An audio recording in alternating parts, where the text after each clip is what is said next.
So when I think of women of color in a room, I don't immediately think of the fact that they're in the room.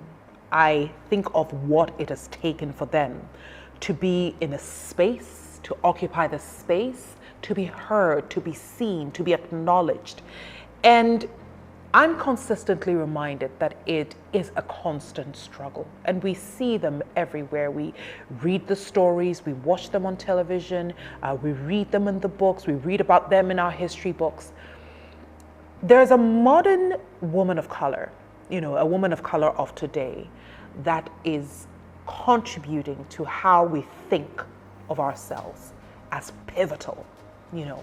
And it's a fantastic combination of what our great grandmothers did for us, what our mothers, did, and who we believe we are becoming, and why we are becoming, and why we should be in that room. And I discovered, or I came across Noor IBRAHIM when I went to Peterborough, to Trent University for my CU and residence. And our conversation just brought me to the space of thinking to myself, what an outstanding woman of color who is so conscious about where she is and how she can use the opportunity that's been given to her for others. So I invited her on the show. So yeah, let's just start off the conversation that I have with Noor IBRAHIM. You're welcome to Shiro's.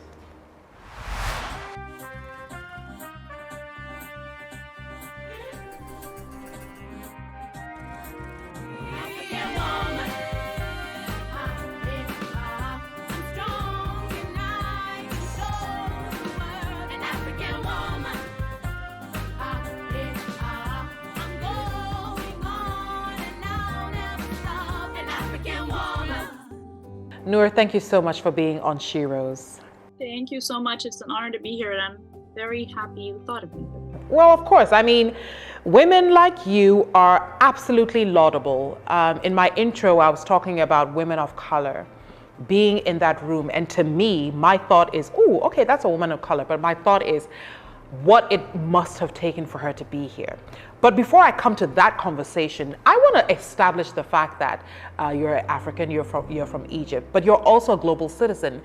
How do you find the connection between the two, being African and then being a global citizen?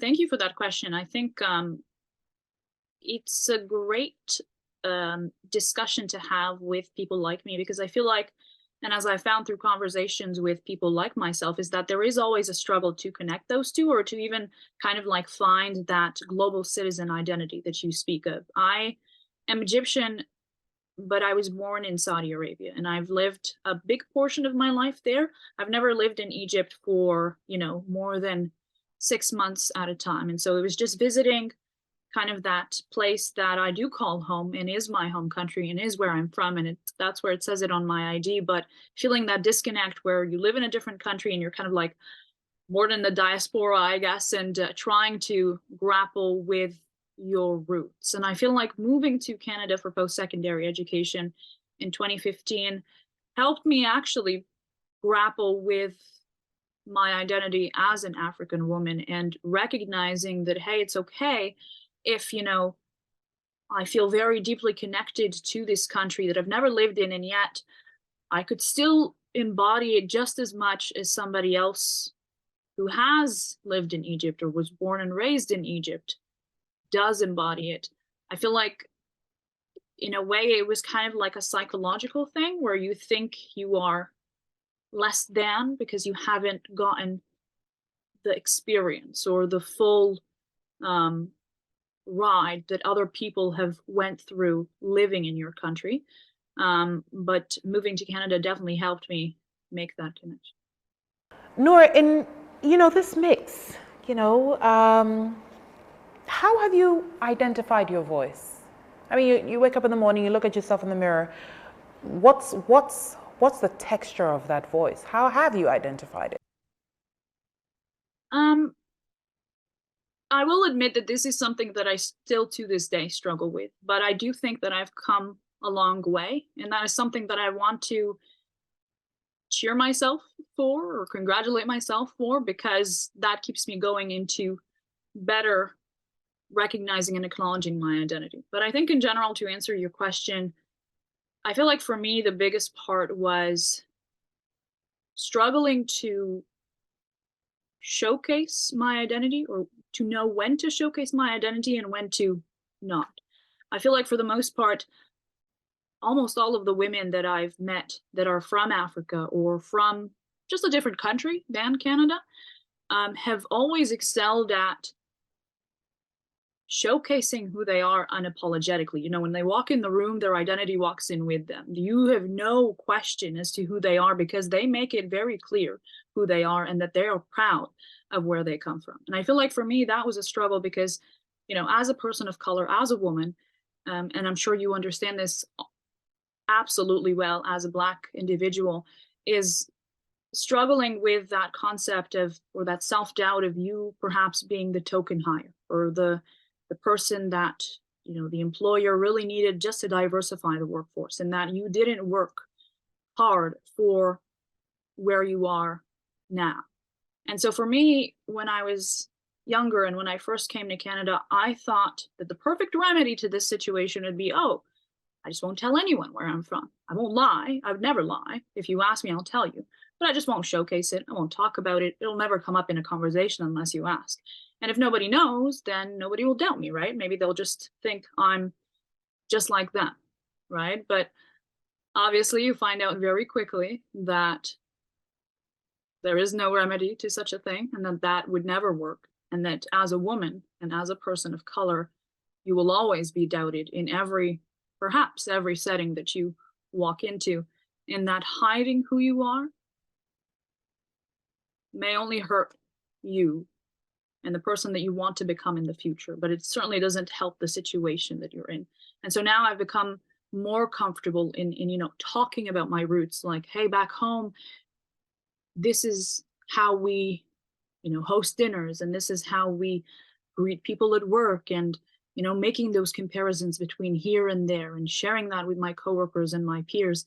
It is still a struggle, I will admit, and it does partly come back to the demographic that I live in. You know, I live in Peterborough. It's a mainly white town. But I'd say I've come a long way in now being the woman that does showcase where she is from, and makes it known that she is, you know, African and proud, and proud to be a woman in general. So as you work, thrive, you know, do what Noor does best, what would you say is perhaps a lesson that your parents taught you that guards and guides how you work, how you live? I would say one of the biggest lessons that have stuck with me, and to this day, I remember it perhaps every single day, is my dad really, when I was younger, made sure that it was ingrained in me that I should never give anyone a chance to doubt my work or my capabilities. He never said it explicitly, you know, it was never like he sat me down and said, you're not allowed to slip up, or you're not allowed to do X, Y, Z. But in just seeing his work ethic and how he worked towards the things that he has, and the kind of attention and effort that he put in chasing his career, made me realize that you should never open up avenues to make excuses. If that goal or that deadline or that, you know, assignment or task or whatever is within your reach, obviously, given there is no apocalypse or something like that, you should be able to bring that goal and that deadline or that assignment to fruition and meet the demands of whatever it is that you're tasked with. And I think that sticks with me the most, especially coming to Canada, because when we go back to that point about, you know, self-doubt and thinking perhaps you're the token hire, lots of people who try to discredit people of color and women in general always look to your identity as perhaps a free pass that you get from an employer, from someone who holds you accountable. Oh, they can't get in trouble because, you know, she's a person of color, or she can't get in trouble because, if the manager yells at a woman, it will appear sexist or whatever. All these excuses that you hear as for why people think that you're excelling or perhaps not getting reprimanded, as opposed to your work ethic, how hard you chase after that goal and how much attention you give it. None of these things are recognized by people who want to undermine women and people of color.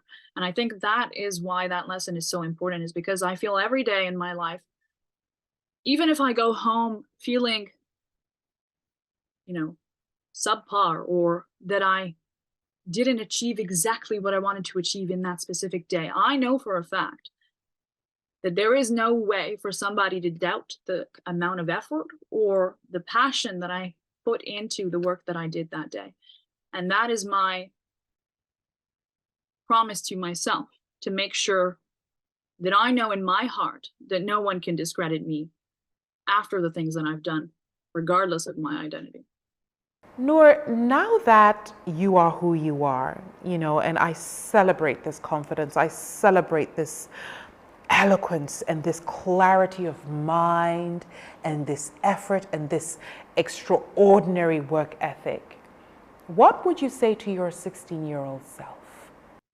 I would tell my 16-year-old self that all the ambitions that she had in changing the world and in seeing people like her represented in the media and on television and in every sector of life, those ambitions are real and they are attainable, but it's not a burden that she has to carry on her shoulders alone. I think being in the media field, I came in so passionately and I came in strong, wanting to be that change that we always talk about wanting to see. And so I want to cover, stories about people of color, and I want to make sure that our program is inclusive, and I want to do this and I want to do that for my younger self, for people who look like me, who are watching me. And as sad as that sounds, and perhaps it's not the most, perfect thing to say, but it does get exhausting when you feel like you are the only one working towards that goal or carrying that burden or that brunt really all on your own. And I think if I were to talk to my 16-year-old self, I'd tell her, hey, keep pushing. And what you're doing is absolutely amazing, but it's okay to sometimes feel like you want to take a break from this and to perhaps let other people at that time also work towards, representation and diversifying the workforce and covering stories that matter to your people. It is not just your responsibility alone, it is a shared responsibility. And to think that you can take that undertaking all by yourself will only breed resentment to the world around you. So it's okay to perhaps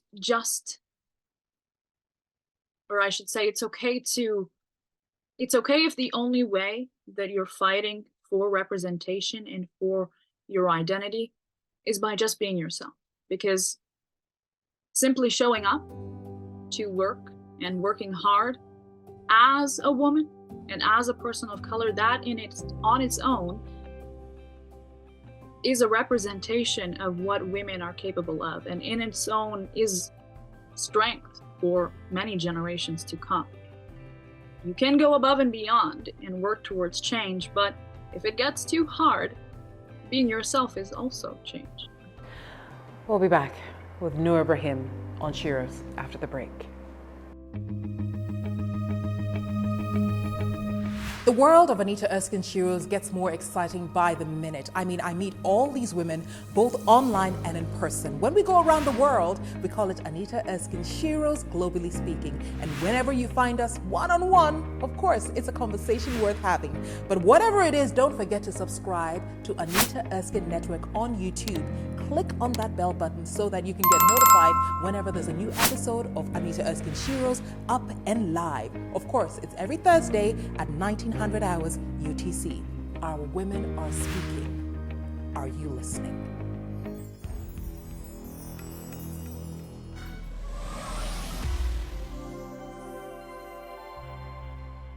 You're welcome back. Noor, just before the break, we were talking about you talking to your 16-year-old self. And I think it's fair to say that I'm observing you and I think you are living your purpose. I mean, you stand, your entire being, it stands for something. How have you come to this purpose? What are the things that have happened that have shaped, Noor, this purposeful woman that I'm speaking to tonight? Yeah, I think with media specifically, this discussion about purpose and being who you are, I think to me is a very important one because television and broadcasting, as you know yourself, is a very tightly controlled medium. And I don't mean, when people hear that, they usually think censorship. I'm not talking censorship. I'm talking, dress code. We're talking, what you can say and cannot say on air. I'm talking slang, all these things that, for the most part, for perhaps an average white individual, it would not matter. But for a lot of people of color and for a lot of women, it does sometimes equate to being boxed in and not being who you are because of those, rules about how you can style your hair or XYZ. And while we have come a long way, I think me being my authentic self and kind of having my own style in presenting and in reporting and that kind of, message is empowering to me and makes me feel like I can keep going forward. So I think in a nutshell, basically, self-doubt is something that comes and goes for me every single day. But there have been some moments, some key moments, along my career so far that I have felt, that sense of purpose where I really did feel like, what, I am meant to be here. And no one can say anything that could change that because I've worked towards being here. And all of the things that people say at that time just become white noise. Because I think, again, going back to being a woman and being someone who isn't from Canada but came here for post-secondary education, I'm so tired of hearing my success or my fellow peers' success or people who look like me being circumstantial. Oh, you're so great at speaking English for someone who's not Canadian. Oh, you're so good, or you've accomplished so much for someone your age. Or like, you're so seasoned and confident for, a woman of color. Why is there always like a but? Why can't it just be, you're so good, period? Or you've accomplished so much, period? It's such a struggle when you look like me, or when you are a woman or a person of color or Black or, Indigenous, to grapple with all of these comments and people trying to almost find excuses for how well perhaps you are doing. And for me, finding purpose is being able, through my work, to prove to those people, you know what, I'm not good for a woman, or I'm not good for a person of color. I'm good, period. And that's that. And nothing's going to change that. And in fact, I can prove it, but you can't prove otherwise. So, Noor, on the show, I love to finish the conversation with key lessons because my guests take me through this beautiful journey of what used to be, what is, what you're working on to be in the future. But in there, and all these junctions are key lessons. What would be your key lesson? yeah, absolutely. I think one key lesson that I'm very grateful to have learned and would like to share is, first of all, don't wait for people to open doors for you or give you opportunities. From the get-go, that is your responsibility. And you have to give people the belief and the feeling that they could, take a chance on you, take that gamble. and that you are worth the gamble. That is your responsibility. So, sitting around and waiting for a certain job offer or a certain, uh, opportunity, it's not going to come unless you chase it and unless you prove that people should be opening doors for you and should be making bets on you, because there is no losing when they invest in you. I think that would be one lesson that I want people to know. The other thing is, I want people to understand, I think that, you know, chasing what you're after, in a way, it is a day to day struggle. And there will be highs and there will be lows. And so for me, when I was, and still to this day, struggle with it, when I was starting out, a bad day meant a bad career, and that I was awful at my job and that I would never amount to anything. And now, what helps me every single time is not looking at the moment, but looking at, the bigger picture. So always looking back as to how far I've come.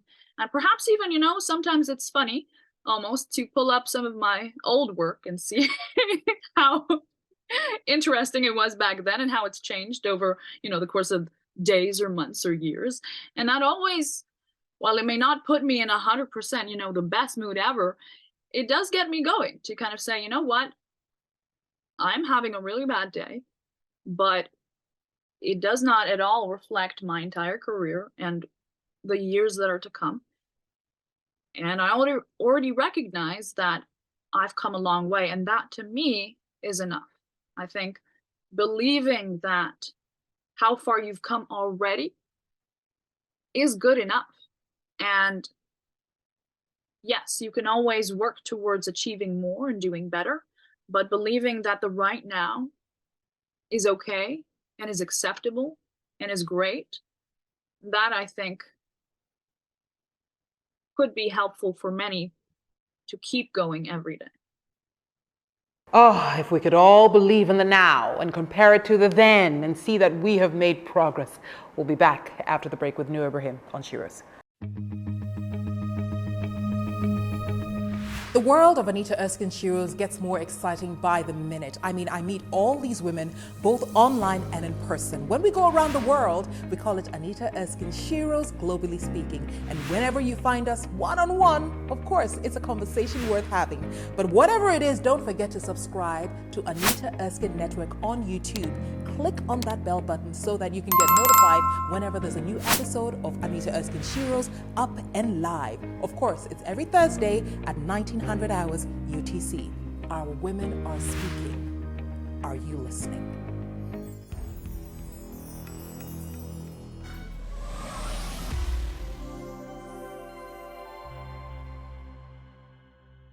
I have had an extraordinary conversation with you, Noor. And, I always say there's female and there's female, and the females always take all the females along with them because you never leave anyone behind. Thank you so much for working so hard and for doing what you do the way you do it and having the voice and using it the way you use it and growing now to the point where you are unapologetic about, being in that room and really showing that you are proud that you are in that room and working hard to get other people to also come to join you in that room. Thank you so much for being on Shiro's, Noor, to me.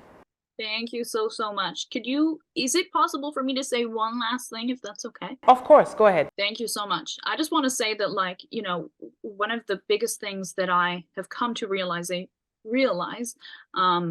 perhaps in the past, even, 2 to 3 years, is not just the power that women have, but the power that you have when you empower other women. And I can't stress this enough, especially for women who are in the public sphere, in any kind of spotlight. It is so important, and I've seen it firsthand, and it's had such an impact on me firsthand when women empower other women and uplift other women. In a world where it seems like everybody's against us, knowing that there are women out there who are there for me and who see potential in me has, moved mountains in my psyche, in how I believe I can achieve whatever I want to achieve. And I think I just, looking around the world, even there are women who like are going to jail because they want to go to school.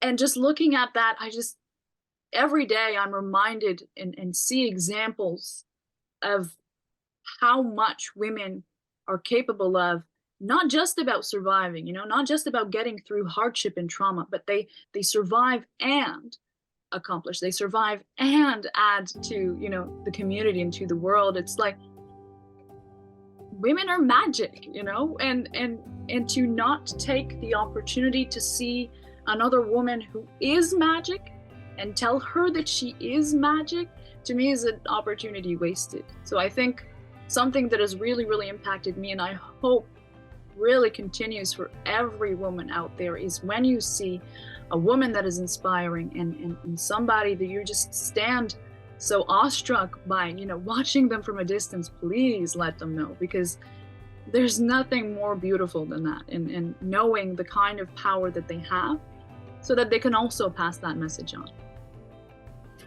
Noor, you've said it all. Thank you so much. You brought such great insight and nuggets of wisdom to the episode tonight. Thank you so much for joining me on She Rose.